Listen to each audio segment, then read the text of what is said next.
अस्सलाम वालेकुम friends, hello everyone, नमस्ते, आप सत जी। तो कैसे हैं आप लोग? मैं हूं मैट। आप देख रहे हैं जिसको रिएक्शन चैनल 2.0। बहुत ज्यादा स्वागत है सभी का हमारे चैनल पर। फिर से एक दफा आपका बहुत ज्यादा शुक्रिया हमारे चैनल को इतना ज्यादा प्यार दिखाने के लिए। प्लीज ऐसे ही ज्यादा से ज्यादा सपोर्ट कीजिएगा, ज्यादा से ज्यादा शेयर कीजिएगा। तो बिल्कुल, आज मेजर साहब की फिर से एक वीडियो लेकर आए हैं। BSF विल ऑब्जर्व अग्निवीर से लिखा हुआ है इस वीडियो का टाइटल। काफी इंटरेस्टिंग टाइटल है इसका। इंटरेस्टिंग टाइटल तो इनका हमेशा ही होता है। हमेशा ही इनकी वीडियो में काफी ज्यादा इन्फॉर्मेशन होती है जो हमें ना जियोपॉलिटिकल पता चलती है, जो हमें किसी और प्लेटफॉर्म से नहीं मिलती, इनके प्लेटफॉर्म से ही मिलती है। तो ऐसा करते हैं, इस वीडियो को देखते हैं। आप हमारे चैनल को ज्यादा से ज्यादा सब्सक्राइब कीजिए, शेयर करना तो बिल्कुल भी मत भूलिएगा। तो देखते हैं आज की वीडियो।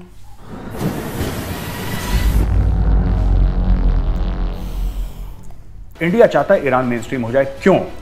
क्योंकि अगर कल फॉरेन फोर्सेस, अगर कल अमेरिका आता है अफगानिस्तान, जो कि अमेरिका आएगा नहीं, आज नहीं तो कल, नहीं तो परसों, नहीं तो 10 साल के बाद, America and the West will again land up in Afghanistan. ये होना है। 2952 वोट टोटल के टोटल पड़ गए और 9252 वोट में पता है आपको शी जिनपिंग को कितने मिले? 2952।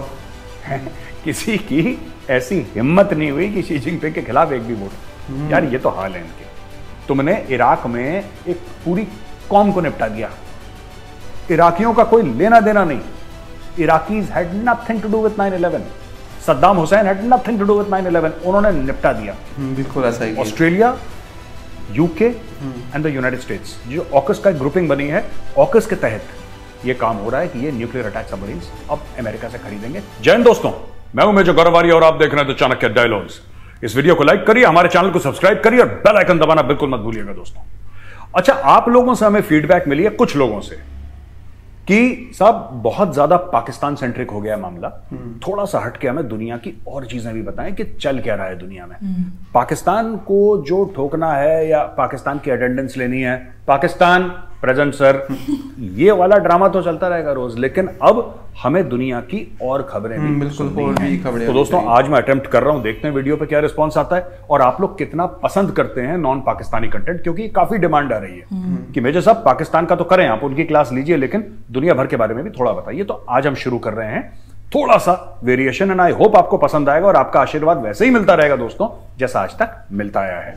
देखिए, सबसे पहले सऊदी अरब और ईरान के बीच में अब डिप्लोमेटिक टाइज दोबारा शुरू हो गई और मैं आपको इसका सिग्निफिकेंस देखी थी कि उनके ना सऊदी जो है, आपको पता है कि इस्लाम का जन्म जो हुआ था वो सऊदी अरब से हुआ था। ठीक है, हिजाज जब कहते थे, और तो जो अरब है सऊदी अरब, वहां से इस्लाम का जन्म हुआ। प्रॉफिट मोहम्मद ने वहीं पे जन्म लिया था और वहीं पे इस्लाम पैदा हुआ था सऊदी अरब में, और फिर वहीं से दुनिया भर में फैला।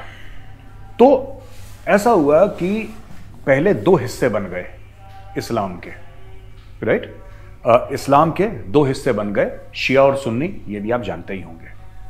तो दुनिया का जो सबसे बड़ा शिया मुल्क है वो ईरान है। सबसे बड़ा शिया मुल्क जो ईरान है, और जो सऊदी अरब है वो सबसे बड़ा सुन्नी मुल्क तो नहीं है, लेकिन Saudi Arab is the heart of Islam, whether it's Sunni Islam और शिया इस्लाम, क्योंकि मक्का मदीना दोनों वहीं पे हैं। और जो इस्लाम का जन्म वहां से हुआ था, तो जाहिर सी बात है कि Saudi Arabia is very very very important, the most important from Islamic point of view, Saudi अरब।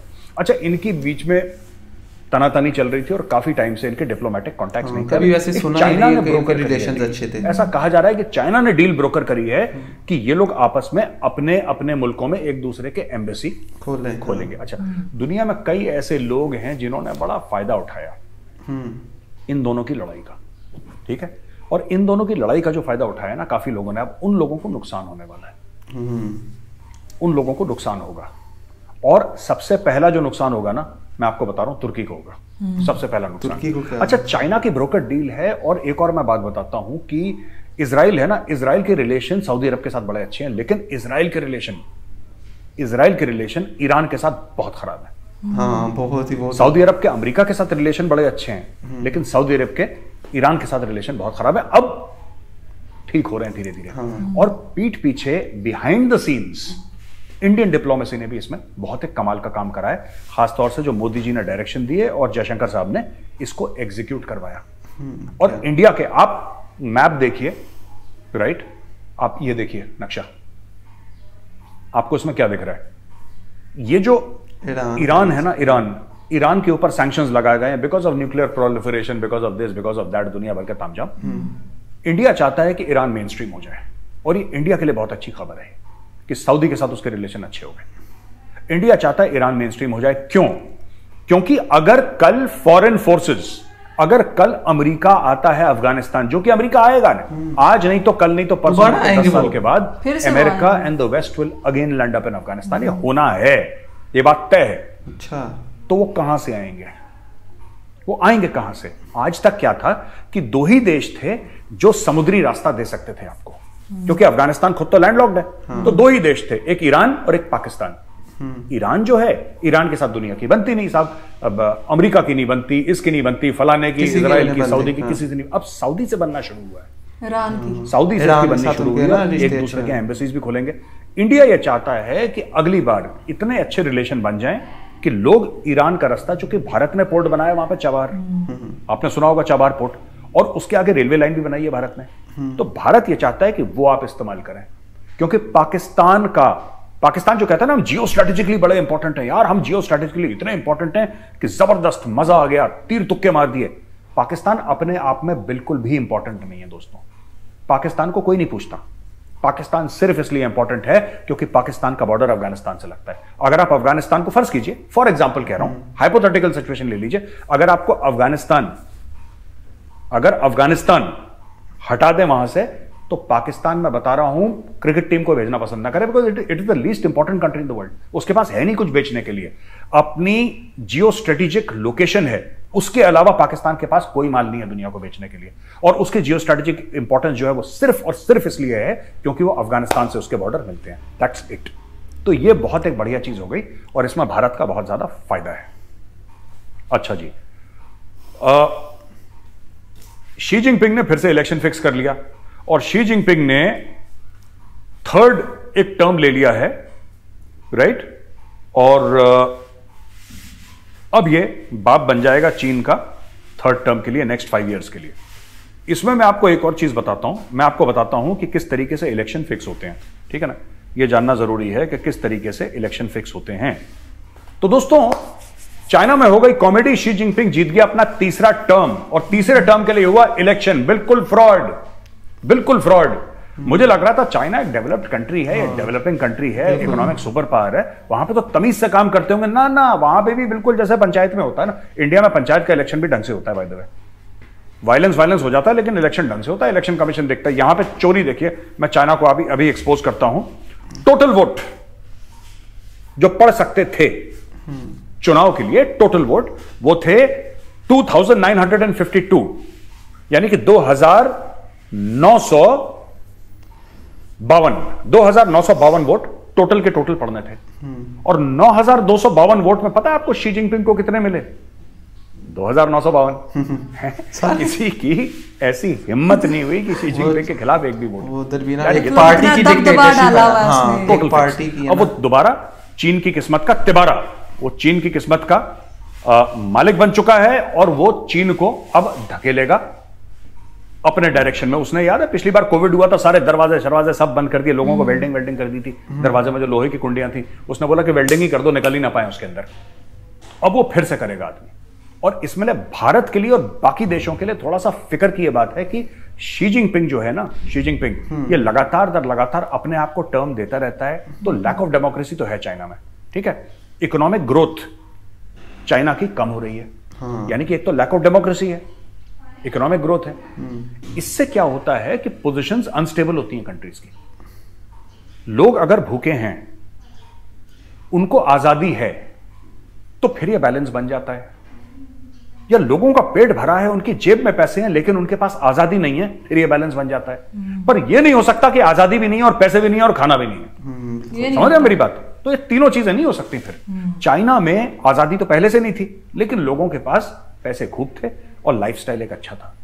अब क्या हो रहा है कि over a period of time वो लाइफस्टाइल इंपैक्ट हो रहा है। चाइना में रियल एस्टेट ठप, ठीक है? रियल एस्टेट ठप, शेयर मार्केट ठप, बैंक्स काफी ठप, और ये सब चीजें हो रही हैं। और बाकी अमेरिका वगैरह जितने भी यूरोपीय मुल्क हैं और अमेरिका, ये सब मिला के इन लोगों ने बोल दिया कि जो बड़ी बड़ी कंपनी है ना, जो चाइना में मैन्युफैक्चरिंग कर रही हैं, उनको मैसेज पास कर दिया कि बॉस धीरे धीरे तुम कटो चाइना से, तुम्हें जहां मर्जी जाना है, जिसकी वजह से मशहूर है, तुम्हें जहां मर्जी जाना है।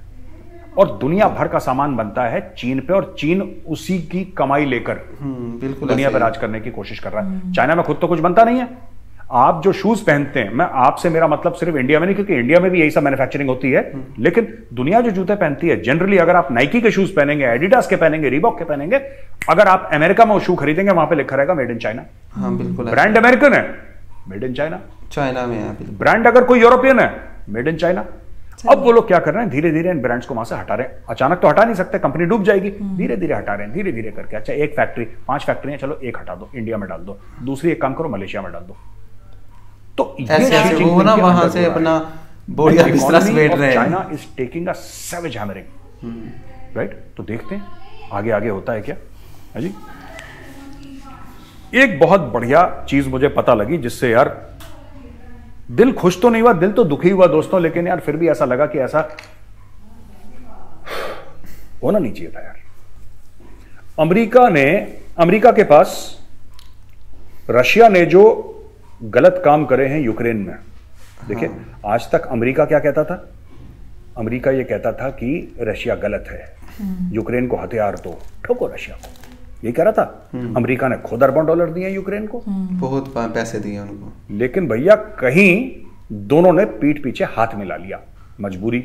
दोनों मजबूरी की तो चीज होती है ना दोस्तों, तो मजबूरी में दोनों ने हाथ मिला दिया। क्या हाथ मिलाया? न्यूयॉर्क टाइम्स की रिपोर्ट है, और बड़ी इंटरेस्टिंग रिपोर्ट है। न्यूयॉर्क टाइम्स की रिपोर्ट ये कहती है दोस्तों कि अमेरिका को यह पता है कि रूस ने वॉर क्राइम्स, जो युद्ध में आप जो क्राइम करते हैं, वो जैसे कि लोगों को मार दिया, इनोसेंट लोगों को मार दिया, कहीं स्कूल था स्कूल पे बम मार दिया, बच्चों को, ये सब वॉर क्राइम्स वॉर क्राइम्स में कई चीजें होती हैं, मैंने तो आपको सिर्फ एक दो ऐसी बताई फॉर एग्जांपल।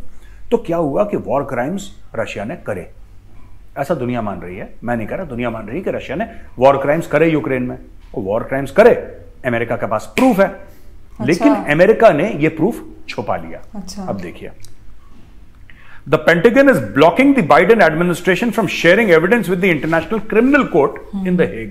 जो पेंटागन है, जो कि अमेरिकी जो सैन्य शक्ति है उसका जो गढ़ है, जो उनका हेडक्वार्टर है, वो बाइडेन एडमिनिस्ट्रेशन को रोक रहा है। वो बोल रहा है, जो बाइडेन को, अपने ही राष्ट्रपति को बोल रहा है कि सर ऐसा है कि जो रूस ने गलत काम करे ना यूक्रेन में, सिविलियन को मार दिया, बच्चों को मार दिया, ये कर दिया, ये सब बताना मत किसी को।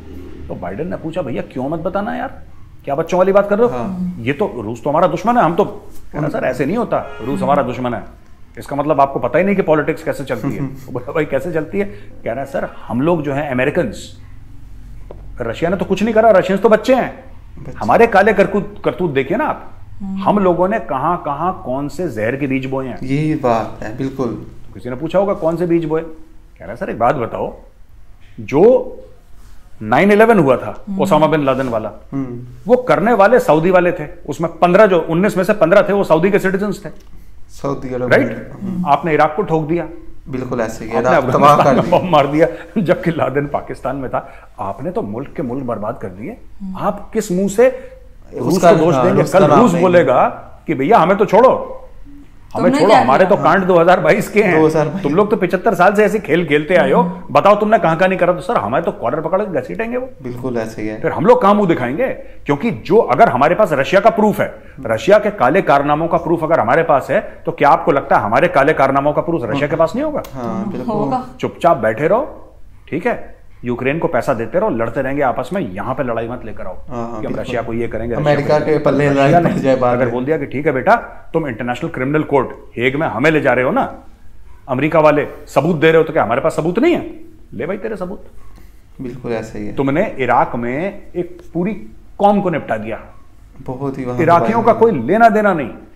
इराकीज had nothing to do with 9/11, Saddam Hussein had nothing to do with 9/11, उन्होंने निपटा दिया। बिल्कुल ऐसे ही। जो वहां पे तालिबान थे अफगानिस्तान में, ठीक है, उन्होंने शरण दी जो अलकायदा वाले थे, लेकिन वो उनका एक ट्राइबल कोड ऑफ कंडक्ट है, पश्तूनवली कहते हैं, कि जो मेहमान है, मेहमान कैसा भी हो, अगर किसी पठान के घर आ गया, किसी अफगान के घर आ गया, तो फिर अपनी जान पे खेल जाएगा अफगान, लेकिन अपने मेहमान को हैंड ओवर नहीं करेगा, और मेहमान क्रिमिनल क्यों ना हो, वो बड़े से बड़ा क्रिमिनल क्यों ना हो। अब ठीक है, जो उन्होंने डिसीजन लिया, उन्होंने बमबारी करी, पता लग गया था बहुत पहले कि ओसामा बिन लादेन अफगानिस्तान में नहीं है। अरे भाई तुम्हारा 700 अरब का, मैं अमेरिका की बात कर रहा हूं, 700 अरब डॉलर का तुम्हारा डिफेंस बजट है, तुमने $2-2.5 ट्रिलियन हाँ लगा दिए, या 3 ट्रिलियन, पता नहीं कितने ट्रिलियंस ऑफ डॉलर तुमने अफगानिस्तान में खर्च कर दिए। किए हैं इतने ही, बिल्कुल सैन्य शक्ति का प्रदर्शन करने के लिए, ये मारो, इसको काटो, ये करो, वो करो, कुछ भी नहीं हासिल हुआ। अच्छा, ओसामा बिन लादेन को मार भी दिया पाकिस्तान में। फिर उसके बाद कई साल अफगानिस्तान में तुम लोग कौन सा धनिया छील रहे थे, ये बताओ जरा। तो रशिया ने यही बोला है कि बेटा तुम दिखाओ जरा, फिर हम तुम्हें बताते हैं। तो पेंटागन ने पहले ही बोल दिया जो बाइडेन को कि Joe sir please relax, take it easy, ये मत करना वरना हमारी ये थी आज की वीडियो। तो देखा ही आपने इसमें हाँ, इंटरनेशनल जो मसले हैं ना काफी हैं, बिल्कुल इंसान को हर एक चीज का पता होना चाहिए, पाकिस्तान या इंडिया का नहीं, चाइना का नहीं, सारा ही आपको पूरी दुनिया का पता होना चाहिए। तो इसमें उन्होंने काफी ज्यादा इन्फॉर्मेशन दी है, खास तौर पे ये लास्ट वाली इन्फॉर्मेशन जो उन्होंने दी है कि भाई रशिया और मतलब जो यूक्रेन में वार हो रही है उसके लिए मतलब जंग में उन्होंने जो होते हैं ना क्राइम्स वो काफी किए हैं रशिया ने, लेकिन रशिया ने सबसे ज्यादा तो आज तक अमेरिका ने किए हैं। बिल्कुल ऐसा ही है, क्योंकि हर एक जंग आप उठाकर देख लें, वियतनाम वॉर देख लें, इराक की जंग देख लें, अफगानिस्तान में वो इन्वॉल्व भी रहे, उन्होंने उनकी मुदाखलत उधर रही है, बिल्कुल रही है। और उन्होंने हमेशा से जो मतलब एक पार्टी को सपोर्ट करते रहे और पैसे, जैसे कि अभी रशिया यूक्रेन की चल रही है, तो यूक्रेन को कितना ज्यादा सपोर्ट कर रहे हैं, पैसे असला। इंडिया पाकिस्तान की वार हुई थी ना, तो उसमें भी जो अमेरिका उसने पाकिस्तान को सपोर्ट किया था, लेकिन फिर भी पाकिस्तान जीत तो नहीं था पाया उसमें। लेकिन ये हालांकि इसका मतलब ये है कि वो हर एक जो जंग होती है ना उसमें हाँ इन्वॉल्व होते हैं, किसी एक को हमेशा वो सपोर्ट करता ही है। लेकिन अभी अगर अमेरिका रशिया का नाम लेता ना तो उसके खुद के जो कारनामे थे रशिया ने वो भी अमेरिका बहुत ही ज्यादा शातिर है। आपको पता है कि अमेरिका ऐसे ही सुपर पावर नहीं बना, ऐसे ही पूरी दुनिया पर उन्होंने ऐसे ही नहीं किया हुआ हैंडल है, उनके हाथ में हर एक चीज जो है वो कंट्रोल करते हैं। और दूसरी तरफ वो उन्होंने पहली जो बात की सऊदी अरब और ईरान के बारे में, वो बहुत इंपॉर्टेंट चीज थी कि उनके ना काफी टाइम से रिलेशंस बिल्कुल भी अच्छे नहीं थे, लेकिन अभी खबर देखने में सुनने में आई कि जो ना चाइना उनके दरमियान दोस्ती करवाने की ना कोशिश कर रहा है कि आप ना एक दूसरे से सुलह करें और एम्बेसीज वगैरह एक रियाद में खोलें, एक तेहरान में खोलें, तो ताकि हालात अच्छे हो। ईरान पे तो आपको पता ही है कि कितनी ज्यादा सैंक्शंस लगाई गई है अमेरिका की जानिब से, लेकिन फिर भी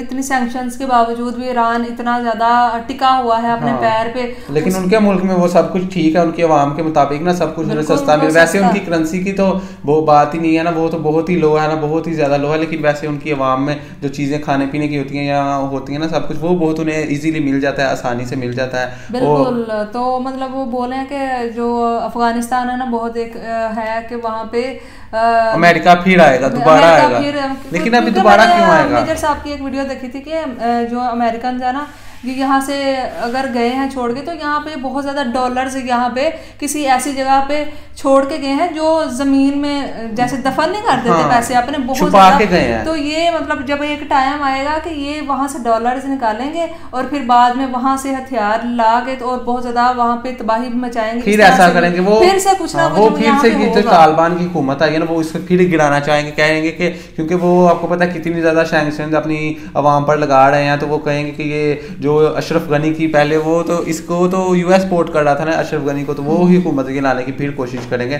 तो काफी इन्फॉर्मेशन मिली इस वीडियो में, बहुत ही ज्यादा इंटरनेशनल मसलों पर बात हुई। बिल्कुल आज पाकिस्तान पे कम ही बात की है, मतलब बिल्कुल ही नहीं की गई पाकिस्तान पे बात, क्योंकि व्यूअर्स जो हैं वो चाहते हैं कि इंटरनेशनल और बिल्कुल अच्छी चीज है, क्योंकि बाद में पाकिस्तान के अलावा भी दुनिया में मुल्क होते हैं और वो भी हम सबको पता होना चाहिए। अच्छी लगी ये खबर सुन के, उम्मीद करते हैं आपको भी कुछ इन्फॉर्मेशन इस वीडियो से मिली होगी। अगर वीडियो पसंद आई वीडियो को लाइक कीजिए, चैनल को सब्सक्राइब कीजिए, फिर मिलते हैं एक और वीडियो में। Thank you.